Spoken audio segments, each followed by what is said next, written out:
Bago magsimula, mag-subscribe ka na sa channel at i-like ang video para hindi mo makaligtaan ang anumang detalye ng kwentong ito na kahanga-hanga. Sa bawat pagsisimula ng araw sa Los Angeles, madalas na ang tunog ng mga sasakyan sa highway ang nagsisilbing alarm clock ng mga residente. Ngunit sa araw na yon, may ibang pakiramdam si David Ramirez habang nakaupo sa harap ng kanyang computer, naghahanap ng bagong kwentong maisusulat. Isa siyang kilalang journalist na mahilig maghukay ng mga balitang hindi napapansin ng karamihan, mga kwentong laging may misteryong nakatago sa likod ng mga headline. David, natapos mo na ba yung article tungkol sa Golden Globes? Tanong ng editor niyang si Marta, habang papasok ito sa maliit niyang opisina dala ang isang tasa ng kape. Pero parang may kulang. Alam mo yun, parang may ibang kwento sa likod ng mga ngiti at pagtawa nila kagabi, sagot ni David, sabay tagay sa sariling tasa ng malamig na kape. Napansin ni Marta ang kakaibang ekspresyon sa mukha ni David.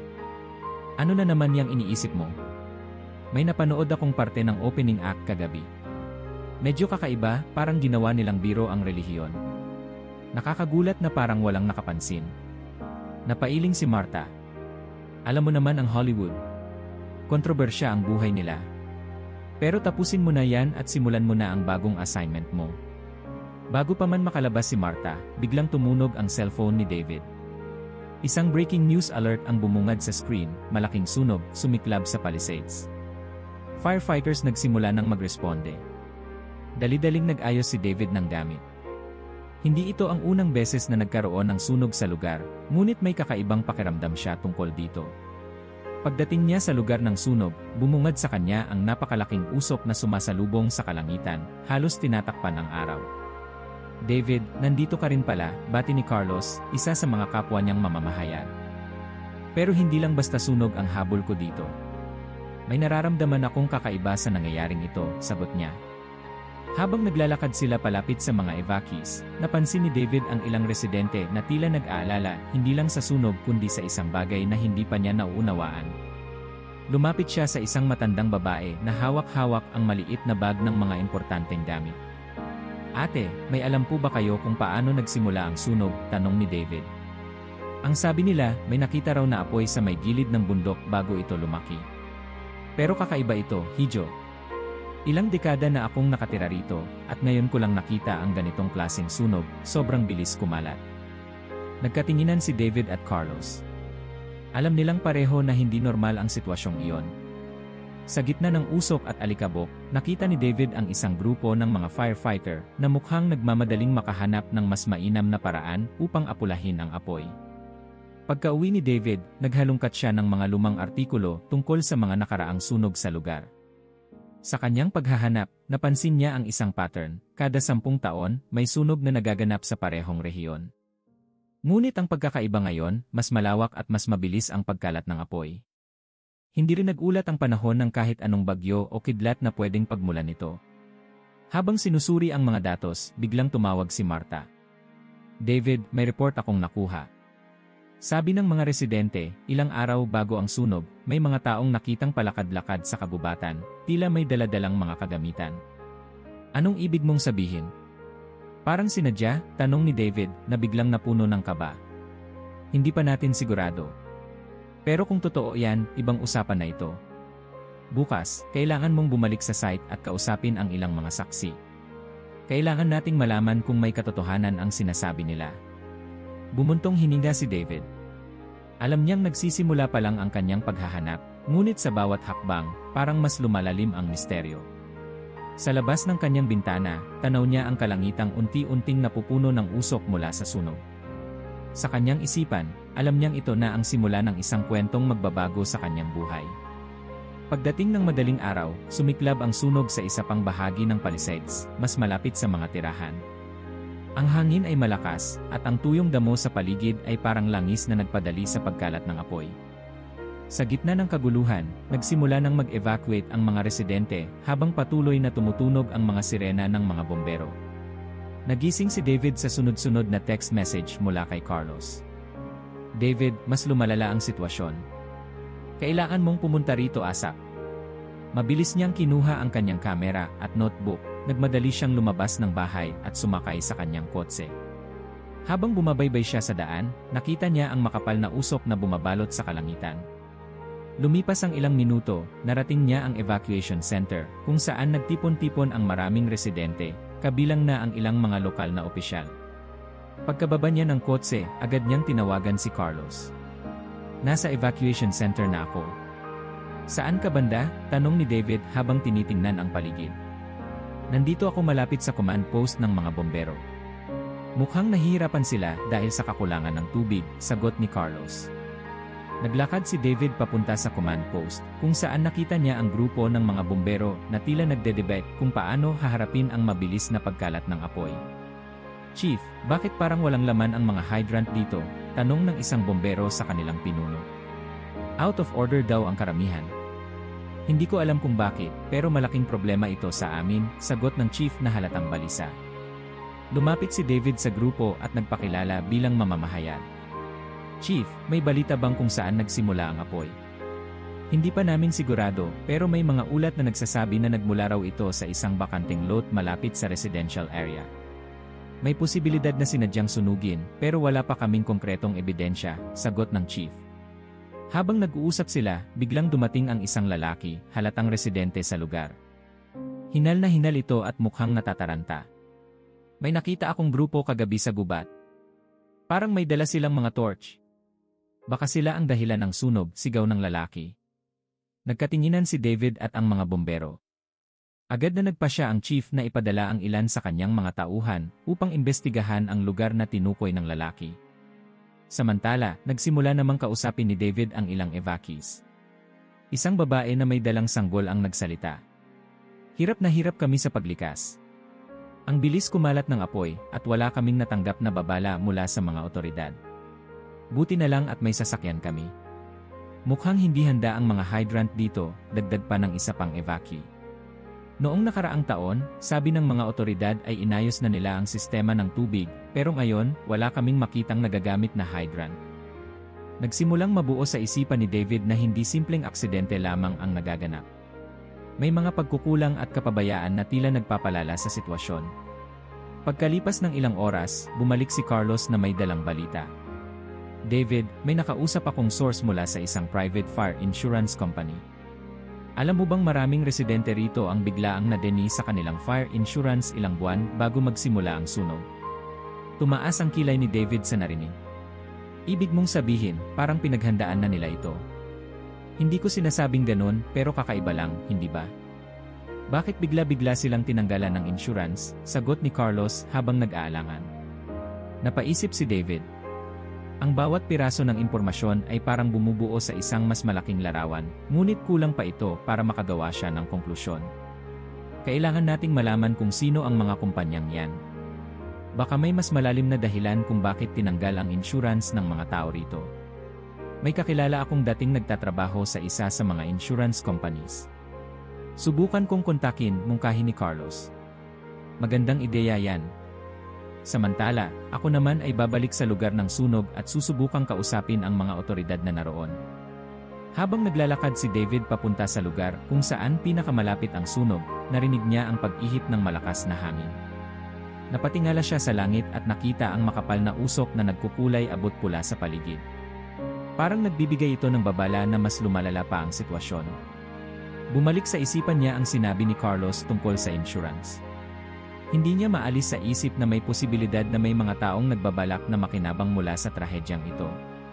Habang nakatayo siya sa tapat ng isang abandonadong bahay, biglang nagring ang kanyang cellphone. Si Marta ang tumatawag. "David, may bagong update. Sabi ng isang insider sa local government, may mga bombero mula sa karatig na estado na darating para tumulong, pero hindi sapat ang mga resources nila. Mukhang mas malaki pa ang problema kaysa sa inaasahan natin." "Salamat sa info, Marta. Ako na ang bahala rito," sagot ni David bago ibinaba ang tawag. Alam niyang nagiging mas komplikado ang sitwasyon. Ang sunog ay patuloy na lumalawak, maraming residente ang nawalan ng tahanan, at ngayon, may posibilidad na may mas malaking kwento sa likod ng lahat ng ito. Habang naglalakad pabalik sa kanyang kotse, napansin ni David ang isang papel na tumilapon mula sa isang abandonadong tindahan. Pinulot niya ito at nakita niyang isa itong brochure mula sa isang malaking kumpanya ng real estate na nag-aalok ng redevelopment sa lugar. Napangiti siya ng may bahagyang pagtataka. Parang nagiging mas malinaw na ang kwento, bulong niya sa sarili. Pagsapit ng hapon, lalo pang lumakas ang hangin sa Palisades. Halos walang humpay ang pag-ihip ng tinatawag na Santa Ana Winds, mga hanging nagmumula sa disyerto na mabilis na nagpapakalat ng apoy sa paligid. Sa evacuation center, ramdam ng mga tao ang kaba at takot. Ang kanilang mga tahanan ay patuloy na nilalamon ng naglalagablab na apoy. Habang nakatayo si David malapit sa command post, narinig niyang nagsisigawan ang ilang evacuees. Agad siyang nagpunta roon at nakita ang isang babae na humahawak sa kanyang 2 anak habang umiiyak. Bumalik ang asawa ko para kunin ang ilang gamit namin sa bahay. Sabi ko sa kanya huwag na, pero hindi siya nakinig, sigaw ng babae habang pilit siyang inaalo ng mga volunteer. Lumapit si David sa babae, kailan siya bumalik? Saan banda ang bahay niyo? Mga 30 minutos na ang nakakalipas. Sa may itaas ng burol banda, hindi ko alam kung ligtas pa siya, sagot ng babae habang nanginginig sa takot. Nagpasya si David na puntahan ang lugar kasama ang ilang rescue volunteers. Kahit alam niyang mapanganib, naisip niyang kailangan niyang makita ng malapitan kung gaano kalala ang sitwasyon sa paligid ng mga tirahan. Habang papalapit sila sa itaas ng burol, naging mas malinaw kay David kung gaano katindi ang pinsalang dulot ng sunog. Ang hangin ay puno ng abo at usok na halos hindi na makita ang paligid. Nagsimula na ring bumagsak ang ilang puno dahil sa sobrang init. David, dapat bumalik na tayo. Hindi ito ligtas, sigaw ng isa sa mga volunteer. Sandali lang, konting tingin pa. Baka makita natin yung asawa ng babae, sagot ni David habang patuloy na naglalakad. Sa di kalayuan, nakita nila ang isang lalaki na mukhang nawawala sa sarili at sugatan sa braso. Mabilis nilang nilapitan ito. Sir, okay ka lang? Ikaw ba ang hinahanap naming bumalik sa bahay nyo? Tanong ng isang volunteer. Ako yun pero hindi ko na nakuha ang gamit namin. Halos hindi na ako nakalabas dahil sa bilis ng pagkalat ng apoy, sagot ng lalaki habang nauubo dahil sa usok. Mabilis nilang inalalayan ang lalaki pabalik sa evacuation center. Doon, nagkita silang muli ng kanyang pamilya. Habang nag-uusap ang mag-anak, nakaramdam si David ng bahagyang ginhawa, ngunit alam niyang marami pang tao ang nangangailangan ng tulong. Pagkatapos ng insidente, bumalik si David sa command post upang makipag-usap sa mga opisyal ng lokal na pamahalaan. May plano ba kayong dagdagan ang puwersa ng mga bumbero? Tanong niya sa isang opisyal. Ginagawa na namin ang lahat ng makakaya namin pero limitado ang resources namin. Nasa daan na ang mga karagdagang bumbero mula sa ibang estado pero hindi sila agad makakarating, sagot ng opisyal. Bumuntong hininga si David. Alam niyang hindi sapat ang kasalukuyang aksyon para agad na mapigilan ang sunog. Kinailangan niyang mag-isip ng ibang paraan para makakuha ng impormasyon na makakatulong sa kanyang kwento. Kinabukasan, habang nag-aalmusal sa isang maliit na karinderya malapit sa evacuation site, muli niyang tinawagan si Carlos. Carlos, kumusta na yung contact mo sa insurance company? Tanong ni David. David, nakuha ko na ang impormasyon. Ilang linggo bago ang sunog, may 5 malalaking kumpanya ng insurance na bigla ang nagtanggal ng coverage sa mga bahay sa lugar na to. May sinasabi silang increased risk, pero hindi nila binanggit kung ano ang ibig sabihin nun. Sagot ni Carlos sa kabilang linya. Napakakakaiba naman yan. Kung totoo ang sinasabi nila, bakit wala akong narinig na babala mula sa gobyerno tungkol sa mataas na panganib ng sunog? Tanong ni David, halatang naiinis sa narinig. Eksakto. Kaya naisip kong puntahan ang isa sa mga kumpanya para magtanong. Baka pwede kang sumama sa akin mamaya, sagot ni Carlos. Sige, magkita tayo bandang 2:00. Kailangan nating malaman kung sino ang nag-utos na tanggalin ang insurance, sagot ni David bago ibaba ang tawag. Bandang hapon, nagkita sina David at Carlos sa harap ng opisina ng isang sikat na insurance company. Pagpasok nila, agad silang pumunta sa front desk. Excuse me, gusto sana naming makausap ang head ng inyong Risk Assessment Department. Isa kaming grupo ng mga mamamahayag na nagsusuri tungkol sa sunog sa Palisades, sabi ni David sa receptionist. Nagkatinginan ang mga staff sa front desk. Halatang nagulat sila sa sinabi ni David, ngunit mabilis ding nagbago ang kanilang ekspresyon at nagsimulang maging maingat sa pagsagot. Pasensya na po, pero wala ang head ng department ngayon. Pwede po kayong mag-iwan ng contact details, at tatawagan na lang namin kayo, sagot ng receptionist na halatang nag-aalangan. Napansin ni David ang kaba sa boses ng receptionist, ngunit nagpasya siyang mag-iwan ng detalye. Alam niyang maaaring may pinagtatakpan ang kumpanya. Paglabas nila ng opisina, nag-usap sila ni Carlos. Carlos, sigurado akong may tinatago sila. Kita mo kung paano sila mag-alangan kanina. At pansin ko rin na parang alerto sila nung sinabi mong mamamahayag tayo, sagot ni Carlos. Hindi tayo titigil dito.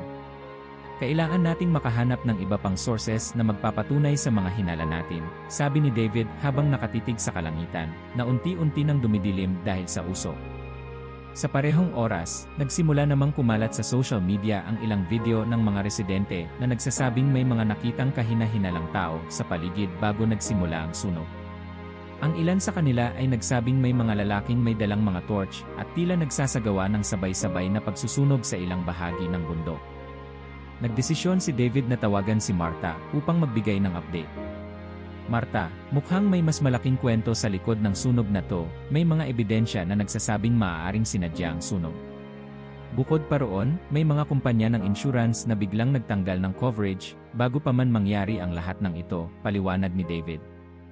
David, kung totoo ang lahat ng iyan, malaking eskandalo ito. Pero mag-ingat ka. Kapag ganito kalaking kwento, siguradong may mga tao dyan na ayaw na mailabas ang katotohanan, babala ni Martha. Alam ni David na may punto si Martha. Ngunit sa kabila ng panganib, naramdaman niyang kailangang ituloy ang kanyang investigasyon. Hindi na ito basta tungkol sa sunog, ito na ay tungkol sa paghahanap ng katotohanan sa likod ng trahedya. Sa pagtatapos ng araw, habang nakaupo si David sa kanyang kotse at iniisip ang mga nangyari, naramdaman niyang malapit na siyang makakuha ng sagot. Ngunit sa bawat hakbang, parang may mas malaking banta na naghihintay sa kanya. Madaling araw na nang bumalik si David sa kanyang apartment sa Los Angeles. Pagod na pagod siya matapos ang maghapong pag-ikot sa mga apektadong lugar at pakikipag-usap sa mga tao. Ngunit sa kabila ng pagod, hindi siya mapakali. Maraming tanong ang bumabagabag sa kanyang isipan, at naramdaman niyang may mas malalim pang nangyayari sa likod ng sunog na tila nagiging mas misteryoso habang lumalalim ang kanyang pagsisiyasat.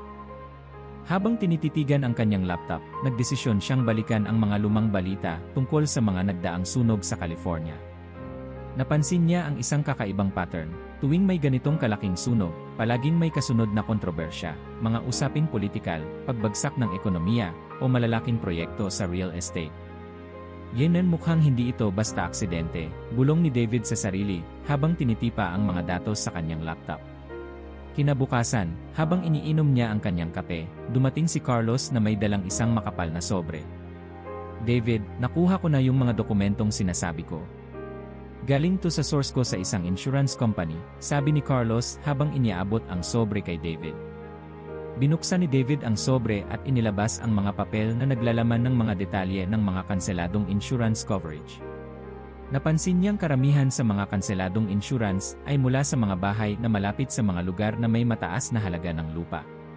Carlos, tingnan mo to, parang pinili nilang tanggalan ng insurance ang mga bahay na nasa mga prime locations.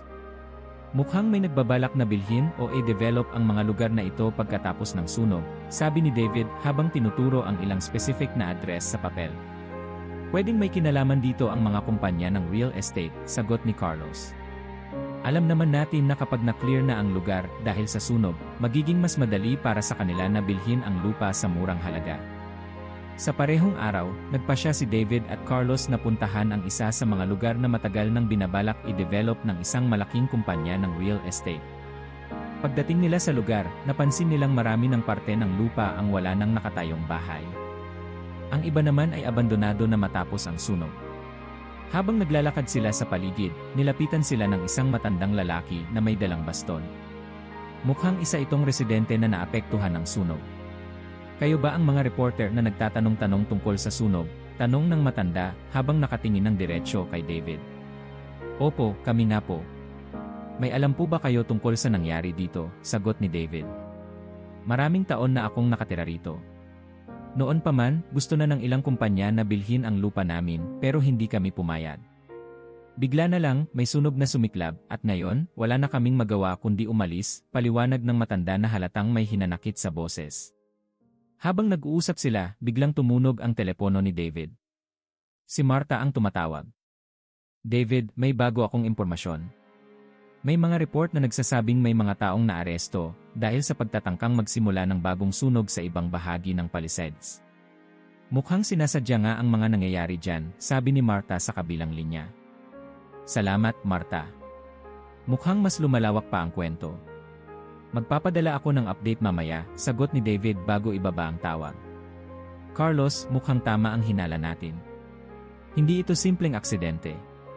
Kailangan nating makuha ang pangalan ng mga kumpanyang balak mag-develop ng mga lugar na nasunog, sabi ni David habang nagmamadaling nagtipa sa kanyang cellphone upang maghanap ng impormasyon.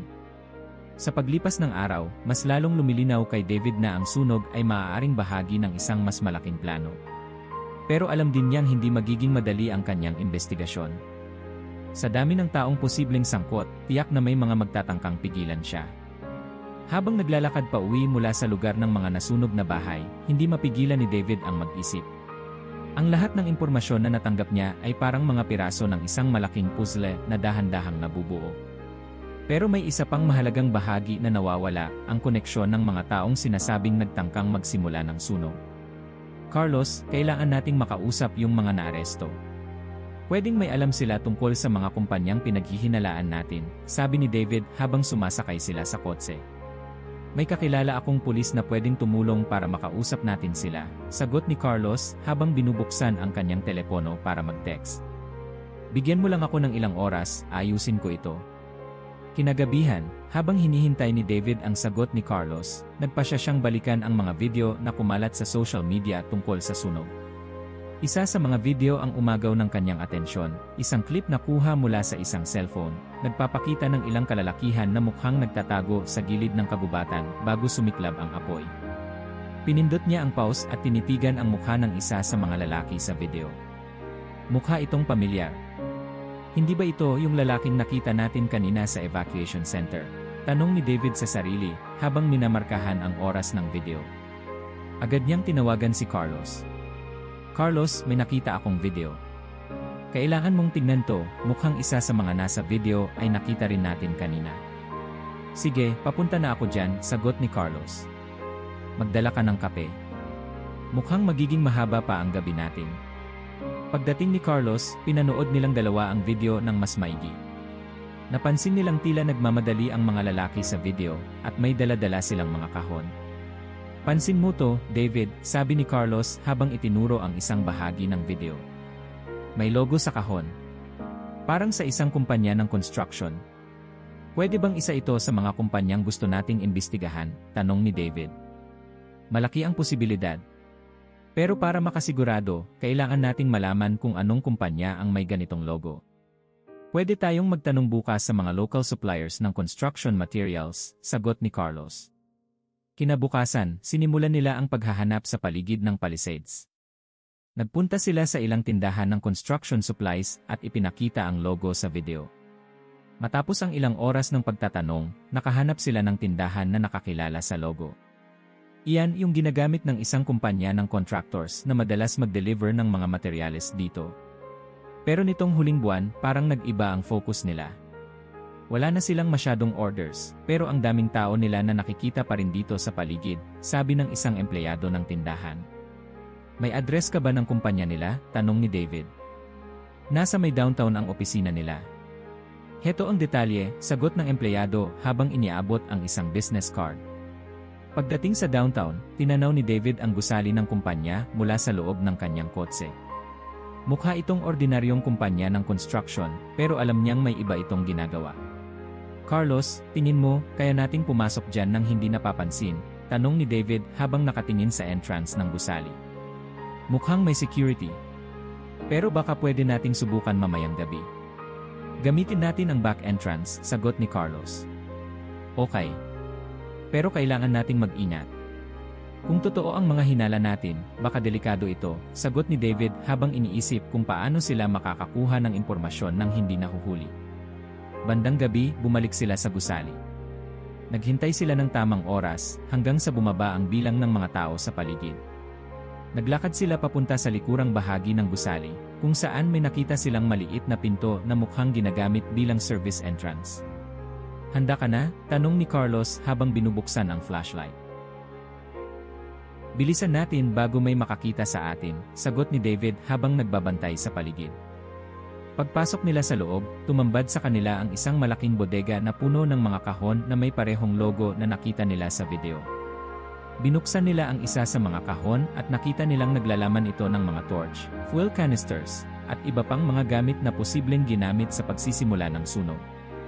"David, ito na ang ebidensya na hinahanap natin," sabi ni Carlos habang kinukunan ng larawan ang mga laman ng kahon. "Pero hindi pa sapat to, kailangan nating malaman kung sino ang nag-utos na dalhin ang mga gamit na to dito," sagot ni David. Habang nag-ikot sila sa loob ng bodega, bigla nilang narinig ang tunog ng mga yapak mula sa labas. Agad silang nagtago sa likod ng mga kahon. "May paparating. Bilisan natin," bulong ni Carlos. Habang nagtatago, narinig nila ang usapan ng dalawang lalaki na pumasok sa bodega. "Kailangan nating ilipat lahat ng to bukas. Mas marami pang magtatanong kapag nalaman nilang nandito ang mga gamit na ginamit sa sunog," sabi ng isa sa mga lalaki. "Mabuti nang maaga nating mailabas to bago tayo madawit sa gulo," sagot ng isa pa. Nagkatinginan sina David at Carlos. Alam nilang kailangan nilang makalabas ng ligtas at maipasa sa mga otoridad ang kanilang natuklasan. Sa tulong ng dilim, nagawa nilang makalabas ng gusali nang hindi napapansin. Pagdating nila sa ligtas na lugar, agad nilang tinawagan si Marta upang iulat ang kanilang natuklasan. "Marta, may malaki kaming nadiskubre. May bodega na puno ng mga gamit na posibleng ginamit sa sunog. At may narinig kaming usapan tungkol sa plano nilang ilipat ang mga gamit bukas. Kailangan natin ang tulong ng mga otoridad para mahuli sila," sabi ni David sa telepono. "David, sigurado ka bang ligtas ka pa dyan? Mukhang delikado na ang ginagawa mo," sagot ni Marta. "Alam kong delikado ito, pero kailangan nating ituloy. Malapit na tayong makarating sa katotohanan," sagot ni David, ramdam ang bigat ng responsibilidad sa kanyang balikat. Habang nagmamaneho pabalik sa kanilang opisina, tahimik si David pero puno ng determinasyon ang kanyang isip. Alam niyang hindi pa ito ang wakas, sa halip, nagsisimula pa lang ang tunay na laban. Maagang nagising si David kinabukasan, kahit halos wala siyang tulog mula sa gabing puno ng panganib. Sa isang banda, ramdam niya ang kaba dahil sa nalalapit na paglipat ng mga ebidensyang nakita nila sa bodega. Ngunit sa kabilang banda, alam niyang may kailangan pa siyang malaman bago isiwalat ang lahat sa publiko. Habang iniinom ang kanyang kape, muling bumalik sa isipan ni David ang kakaibang pattern na nakita niya sa mga lumang ulat ng sunog sa California. Laging nagaganap ang malalaking sunog sa panahon ng matinding tagtuyot, at madalas na may kasunod itong mga proyekto ng pagbabagong lupa na nagiging daan upang magtayo ng mga bagong gusali o negosyo sa nasunog na lugar. Naputol ang kanyang pagmumuni-muni nang dumating si Carlos, dala ang ilang mga dokumento. "David, nakakuha ako ng impormasyon mula sa mga lumang record ng City Council. Noong nakaraang dekada, may isang malaking sunog din na sumiklab sa Palisades. Pagkatapos ng sunog na yon, isang grupo ng mga developer ang bumili ng malaking bahagi ng lupa sa lugar sa napakamurang halaga," paliwanag ni Carlos habang inilalapag ang mga dokumento sa lamesa. "Sinong mga developer?" tanong ni David habang binabasa ang mga pangalan sa papel. "Isa sa kanila ay ang kumpanyang nakita natin kagabi sa bodega, ang Westland Development Corp. Sila rin ang nagpupumilit na bilhin ang mga bahay dito bago pa man magsimula ang sunog," sagot ni Carlos. Habang sinusuri ang mga dokumento, napansin ni David ang isang pamilyar na pangalan, Walter Pierce, ang CEO ng Westland Development Corp. Matagal na niyang naririnig ang pangalan nito sa mga balita, ngunit laging positibo ang pag-uulat tungkol sa kanya. Isa itong kilalang negosyante na nag-aambag sa mga charity event at madalas makitang kasama ng mga politiko. "Carlos, mukhang kailangan nating mas kilalanin si Walter Pierce. Hindi kaya siya ang nasa likod ng lahat ng ito?" tanong ni David habang nagbubuklat pa ng mga karagdagang ulat tungkol sa Westland. "May kilala akong historian na nag-aral sa kasaysayan ng Palisades. Baka may maisalaysay siya tungkol sa mga nakaraang sunog at ang papel ng mga developer dito," mungkahi ni Carlos. "Magandang ideya.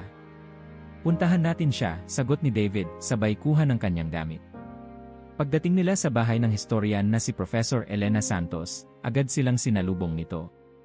Isa itong matandang babae na halatang sanay na sa ganitong klasing usapan, ngunit sa pagkakataong ito, may bakas ng pag-aalala sa kanyang mga mata. Professor, gusto po sana naming malaman ang tungkol sa mga nakaraang sunog dito sa Palisades. May napansin po kasi kaming pattern na tila paulit-ulit na nangyayari, bungad ni David. Halika kayo sa loob, sagot ni Elena habang inaanyayahan silang pumasok. Sa loob ng kanyang bahay, napapalibutan ng mga lumang libro at mapa ang bawat sulok. Kinuha ni Elena ang isa sa mga mapa at inilatag ito sa lamesa. Noong una kong pinag-aralan ang mga sunog sa lugar na ito, inakala kong natural na pangyayari lamang ang lahat. Ngunit habang tumatagal, napansin kong tila may pattern. Tuwing ika-10 taon, may nagaganap na malaking sunog, at laging nauwi ito sa pagbebenta ng mga lupa sa mga developer, paliwanag ni Elena habang itinuturo ang mga lugar sa mapa. Kung ganun, matagal nang nangyayari ito, sabi ni David habang iniisip kung gaano nakalawak ang operasyon ng mga taong posibleng nasa likod nito. At kung tama ang hinala ko, hindi ito hihinto hanggat hindi napapansin ng mga tao kung ano ang totoong nangyayari. Ang problema, laging napagtatakpan ng mga developer at politiko ang mga ebidensyang nag-ugnay sa kanila, dagdag pa ni Elena. Pagkatapos ng kanilang pag-uusap, nagpasalamat sina David at Carlos kay Elena at nagpaalam. Sa kanilang pag-alis, ramdam nilang may mas mabigat na puwersang kanilang kinakalaban. David, ano na ang plano natin? Tanong ni Carlos habang nagmamaneho pabalik sa lungsod. Kailangan nating makakuha ng mas malakas na ebidensya laban sa Westland. Alam kong hindi magiging madali ito, pero kailangan nating ituloy, sagot ni David, puno ng determinasyon. Pero paano kung tama si Professor Elena? Paano kung protektado sila ng mga tao sa gobyerno? Baka mapahamak tayo, sabi ni Carlos na halatang nag-aalala. Alam ko. Pero kung hindi natin gagawin to, sino pa ang maglalakas loob na ilantad ang katotohanan? Sagot ni David habang tinititigan ang malawak na kalangitang napupuno pa rin ng usok mula sa sunog. Kinagabihan, habang nagsusulat si David ng draft ng kanyang ulat, nakatanggap siya ng isang tawag mula sa isang hindi kilalang numero. Hello? Sino to? Tanong ni David. Kung gusto mong malaman ang buong katotohanan tungkol sa sunog, magpunta ka sa lumang warehouse sa may Dock Street. Dalhin mo lang ang kasama mo at huwag mong ipapaalam sa kahit sino, sabi ng boses sa kabilang linya bago ibaba ang tawag. Nagulat si David. Alam niyang maaaring bitag ito, pero ramdam niyang may katotohanan sa sinasabi ng tumawag. Carlos, may tumawag sa akin. Mukhang may gusto silang ipakita sa atin, sabi ni David habang nagpapaliwanag ng lahat ng narinig. Sigurado ka bang pupunta tayo? Mukhang delikado yan, tanong ni Carlos. Wala tayong ibang paraan. Pero kailangan nating mag-ingat, sagot ni David habang naghahanda ng kanyang gamit. Pagdating nila sa Dock Street, tahimik at madilim ang paligid. Ang tanging liwanag ay nagmumula sa ilang lampara sa gilid ng daan. Habang naglalakad sila papasok sa warehouse, ramdam ni David ang mabilis na tibok ng kanyang puso. Sigurado ka bang tama to? Bulong ni Carlos. Wala nang atrasan. Nandito na tayo, sagot ni David habang binubuksan ang pinto ng warehouse. Sa loob, nakita nila ang isang lalaki na nakasuot ng hoodie. Mukhang kinakabahan ito habang palinga-linga sa paligid.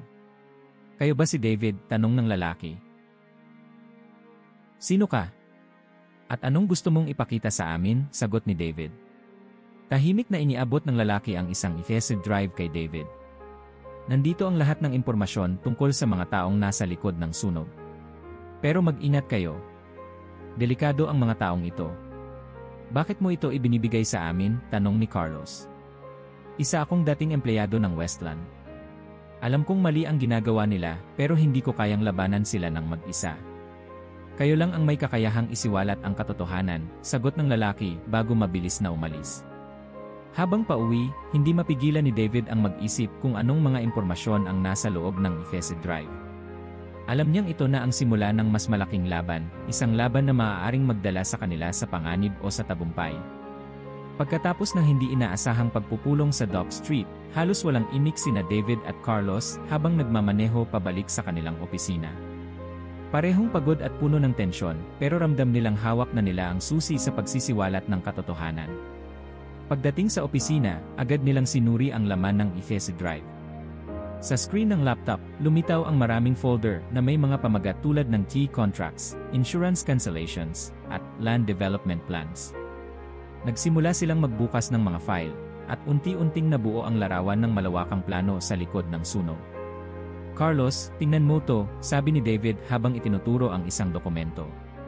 May mga kontrata dito para sa redevelopment ng nasunog na lugar. Ang lahat ng mga kontratang ito ay pinirmahan 2 buwan bago nagsimula ang sunog. Kung ganun, matagal na nilang binalak ang lahat ng ito, sagot ni Carlos habang pinagmamasdan ang listahan ng mga kumpanya. At tingnan mo, halos lahat ng mga developer ay konektado sa Westland Development Corp. Habang patuloy nilang sinusuri ang mga dokumento, napansin nila ang isang email exchange na naglalaman ng mga detalye tungkol sa pagkansela ng insurance coverage. Nakasaad dito na ilang opisyal mula sa lokal na pamahalaan ang nakipagpulong sa mga kumpanya ng insurance para mapilitang alisin ang coverage sa mga bahay na malapit sa prime locations. May sabuatan dito, David. Hindi lang ito gawa ng isang kumpanya. May mga tao sa gobyerno na kasangkot, sabi ni Carlos habang pilit na pinapakalma ang sarili. Alam kong magiging mahirap ito. Pero kailangan nating isiwalat ang lahat, sagot ni David habang nagtatype ng mga notes sa kanyang laptop. Kinabukasan, nakatanggap si David ng tawag mula kay Marta. David, may masamang balita. May mga report na nagsasabing may mga lalaking nakitang naghahanap sa inyo kagabi sa Dock Street. Mukhang hindi sila mga ordinaryong tao. Mag-ingat ka, babala ni Marta. Salamat sa paalala, Marta. Pero hindi na kami pwedeng umatras ngayon. Malapit na tayong makarating sa dulo, sagot ni David. Matapos ang tawag, nag-usap sina David at Carlos tungkol sa kanilang susunod na hakbang. Kailangan nating makahanap ng mas malaking suporta. Hindi sapat na tayo lang ang magsisiwalat nito. Kailangan nating makuha ang atensyon ng media at ng mga mas mataas na opisyal, mungkahi ni Carlos. May naisip ako. Subukan nating kausapin si Senator Reyes. Kilala siyang kritiko ng mga ganitong klase ng operasyon. Baka matulungan niya tayo, sagot ni David. Kinagabihan, nagpunta sila sa bahay ni Senator Reyes. Nag-abiso na sila bago pa man ang kanilang pagpunta, kaya agad silang pinapasok ng mga tauhan ng senador. David Ramirez, matagal na kitang kilala sa mga gawa mo. Ano bang maitutulong ko sa inyo? Tanong ng senador habang inaabot sa kanila ang tig-isang tasa ng kape. Senador, may ebidensya kaming hawak na maaaring magpatunay na ang sunog sa Palisades ay sinadya ng ilang kumpanya ng real estate na konektado sa ilang opisyal ng gobyerno, diretsong sabi ni David habang inilalapag ang kanyang laptop sa lamesa. Tahimik na pinanood ng senador ang ipinakitang mga dokumento at email exchanges. Habang tumatagal, halatang nagiging seryoso ang kanyang ekspresyon. Kung totoo lahat ng ito, malaki ang eskandalong haharapin ng mga taong nasa likod nito. Pero kailangan natin ng mas maraming ebidensya bago natin ito ilabas sa publiko, sabi ni Senator Reyes. May impormasyon pa kaming makukuha mula sa bodega ng Westland. Nakita namin doon ang mga gamit na posibleng ginamit sa pagsisimula ng sunog. Kailangan lang namin ng tulong para masigurong hindi nila mailipat ang mga ebidensya, paliwanag ni Carlos. Makakaasa kayo sa akin.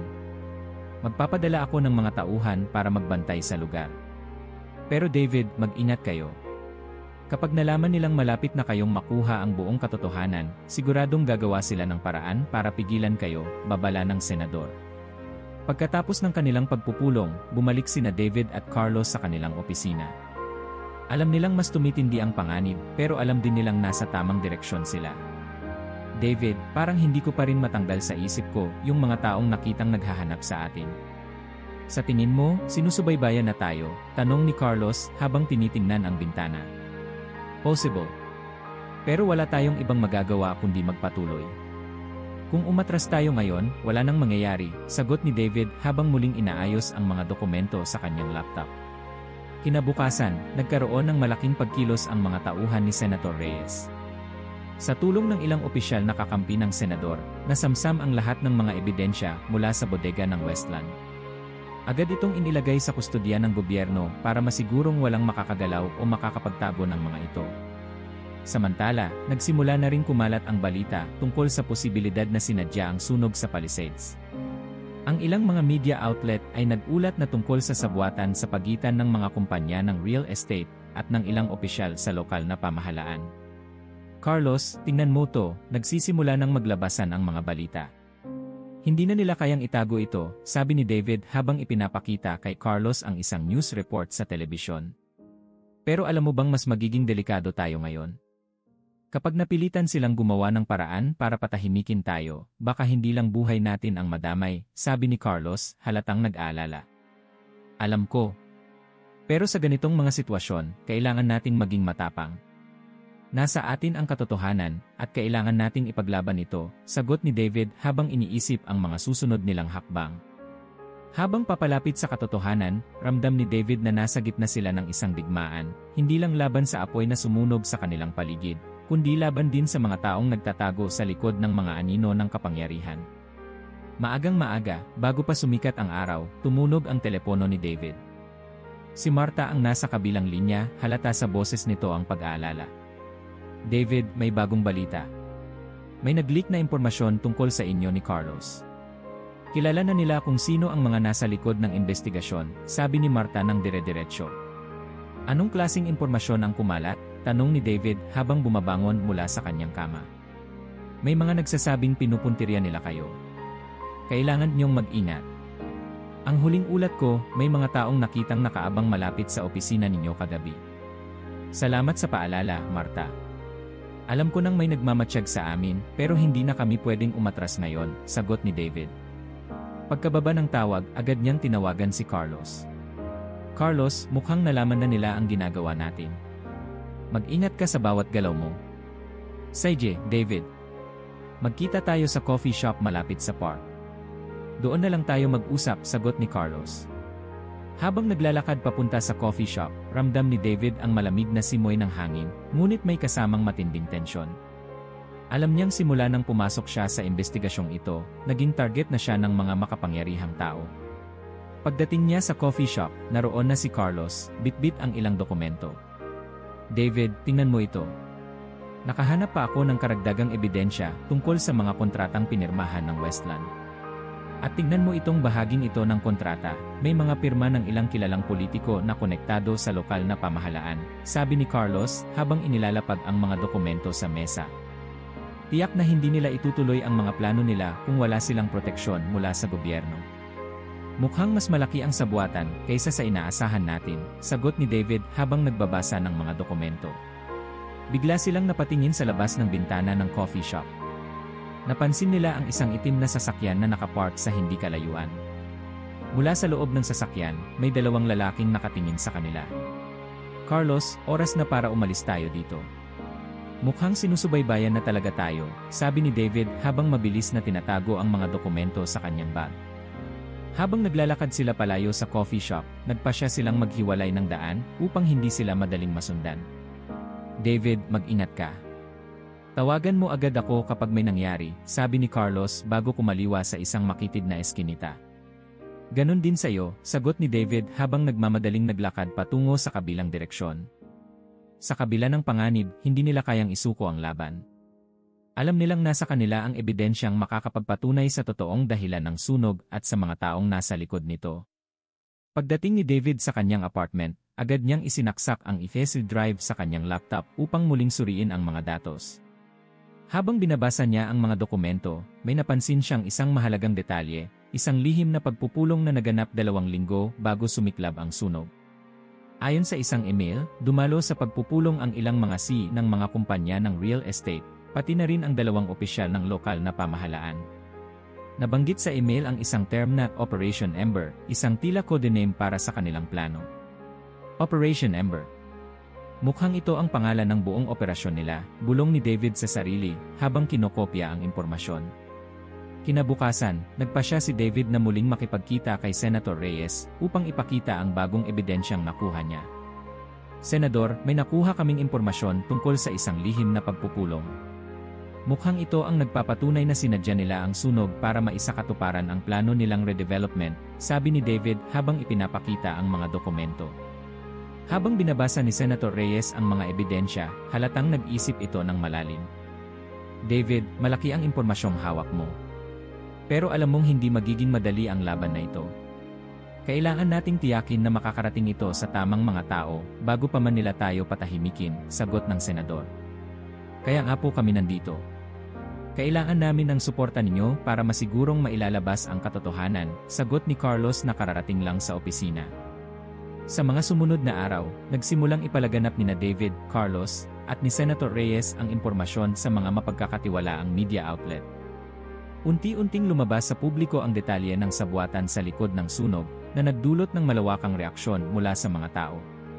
Sa kabila ng kanilang tagumpay sa pagsisiwalat, alam nilang hindi pa tapos ang laban. May mga taong handang gawin ang lahat para maprotektahan ang kanilang interes, at nararamdaman ni David na mas titindi pa ang mga pagsubok na haharapin nila. Isang gabi, habang nagpapahinga si David, muli siyang nakatanggap ng isang tawag mula sa isang hindi kilalang numero. David Ramirez, akala mo ba ay tapos na ang laban? Mas marami pa kaming hawak kaysa sa inaakala mo, sabi ng boses sa kabilang linya bago ito tuluyang ibaba. Lumipas ang ilang araw, at kasabay ng pagkalat ng mga balita tungkol sa sabuatan sa likod ng sunog sa Palisades, dumami rin ang tensyon sa paligid nina David at Carlos. Sa bawat hakbang nila, ramdam nila ang presensya ng mga taong tila nagmamasid sa kanila. Pero sa kabila nito, hindi nila hinayaang pigilan sila ng takot. Alam nilang malapit na silang makarating sa dulo ng laban. Sa isang tahimik na silid sa loob ng gusali ng Senado, naganap ang isang pribadong pagdinig. Dinala ni Senator Reyes ang mga ebidensyang nakuha nina David at Carlos, kasama ang testimonya ng ilang whistleblower na dating empleyado ng mga kumpanya ng real estate.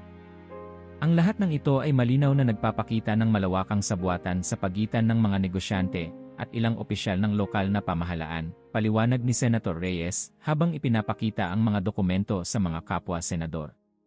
Tahimik na nakikinig si David sa gilid ng silid habang pinagmamasdan ang reaksyon ng mga nasa loob. Alam niyang malaki ang epekto ng mga ebidensyang inilabas nila, pero alam din niyang hindi ito magiging madali. Matapos ang pagdinig, nilapitan ni Senator Reyes sina David at Carlos. Magandang simula ito, pero kailangan nating tiyakin na hindi ito basta-basta mababaliwala. May ilang senador na mukhang tutol sa pagsisiyasat dahil posibleng may koneksyon sila sa mga kumpanyang sangkot, babala ng senador. Kaya nga po handa kaming magbigay pa ng impormasyon kung kinakailangan, sagot ni David. Hindi kami titigil hanggat hindi nananagot ang mga nasa likod nito. Mag-ingat kayo. Alam kong matapang kayo, pero delikado ang mga taong kinakalaban natin. Huwag kayong magpapakampante, dagdag ng senador bago sila nagpaalam. Kinabukasan, isang hindi inaasahang balita ang bumungad kina David at Carlos. Ayon sa ulat, isa sa mga whistleblower na tumestigo sa pagdinig ay natagpo ang patay sa kanyang bahay. Ayon sa pulisya, ito ay isang kaso ng pagnanakaw na nauwi sa pagpatay, pero ramdam ni David na may mas malalim na dahilan sa likod ng pangyayari. Carlos, mukhang sinisimulan na nilang patahimikin ang mga taong nasa panig natin, sabi ni David habang binabasa ang ulat sa balita. Alam mo bang posibleng tayo na ang sunod nilang puntiryahin? Tanong ni Carlos, halata ang pag-aalala sa boses. Alam ko. Pero hindi na tayo pwedeng umatras ngayon. Kailangan nating tapusin ang sinimulan natin, sagot ni David, puno ng determinasyon. Habang patuloy silang nagsisiyasat, nakatanggap si David ng tawag mula sa isang hindi kilalang numero. Pagkasagot niya, isang pamilyar na boses ang narinig niya. David Ramirez, kung gusto mong matapos na ang lahat ng ito nang hindi ka napapahamak, huminto ka na ngayon. Alam mo kung anong kaya naming gawin, banta ng nasa kabilang linya. Imbes na matakot, mas lalong nagalit si David. Kung akala niyo matatakot niyo ako, nagkakamali kayo. Ilalabas ko ang lahat ng nalalaman ko at sisiguraduhin kong mananagot kayong lahat. Pagkababa ng tawag, agad niyang tinawagan si Marta. Marta, kailangan natin mag-ingat. Alam nilang malapit na tayo at handa silang gawin ang lahat para pigilan tayo. David, may mga kaibigan akong reporter na handang tumulong. Ipalalabas nila sa media ang lahat ng impormasyon kapag nagbigay ka ng go signal, sagot ni Marta. Salamat, Marta. Kailangan nating maging mabilis. Kapag inilabas natin ito, bago pa man sila makagawa ng hakbang, mawawalan sila ng pagkakataon na itago ang katotohanan, sagot ni David. Kinagabihan, sa tulong ni Marta at ng ilang mapagkakatiwalaang reporter, inilabas sa pambansang telebisyon ang lahat ng ebidensyang hawak nina David at Carlos. Naging headline sa mga pangunahing balita ang sabuatan sa likod ng sunog sa Palisades, na nagdulot ng malawakang reaksyon mula sa publiko. Kinabukasan, nag-utos ang pamahalaan ng isang mas malalim na investigasyon sa mga kumpanyang sangkot. isa-isang naaresto ang mga opisyal na napatunayang may koneksyon sa mga naganap na sunog. Ngunit sa kabila ng kanilang tagumpay, alam ni David na may mga tao pa ring hindi nananagot. May mga natitirang anino sa likod ng mga malalaking pangalan, at alam niyang hindi pa ito ang wakas. Carlos, natapos natin ang isang malaking laban, pero alam kong hindi pa tapos ang lahat, sabi ni David habang nakatingin sa malawak na kalangitan, na sa wakas ay wala ng usok mula sa sunog. David. Pero sa ngayon, siguro kailangan nating magpahinga. Mahabang laban pa ang haharapin natin, pero salamat sa ginawa mo.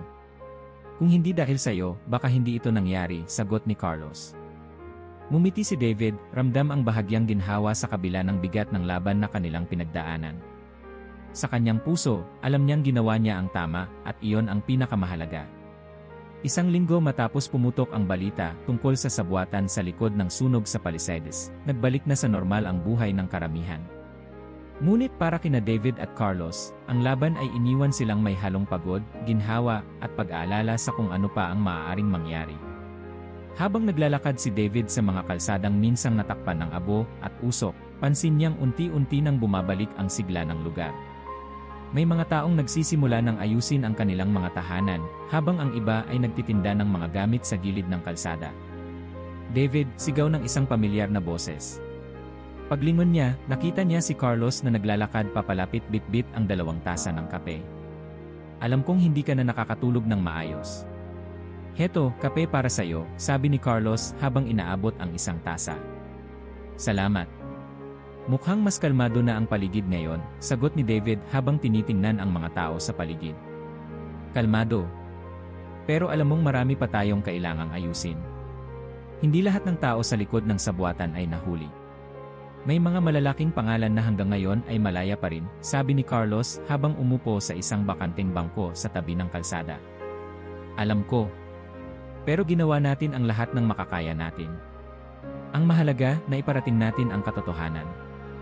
At kahit mahirap, may mga taong nananagot na, sagot ni David habang iniinom ang kanyang kape. Kinahapunan, nagpunta si David sa evacuation center upang kamustahin ang ilang mga pamilya na nawalan ng tahanan dahil sa sunog. Doon, nakita niya ang matandang lalaking nakausap niya noong unang araw ng sunog. Ngayon, may ngiti na sa mukha nito habang inaayos ang ilang gamit sa kanyang pansamantalang tirahan. Salamat, Hijo. Dahil sa inyo, naipaglaban namin ang aming karapatan, sabi ng matanda nang makita si David. Hindi po kami titigil hanggat hindi lubusang nalilinis ang pangalan ng mga inosente, at napapanagot ang lahat ng may sala, sagot ni David na may halong paggalang.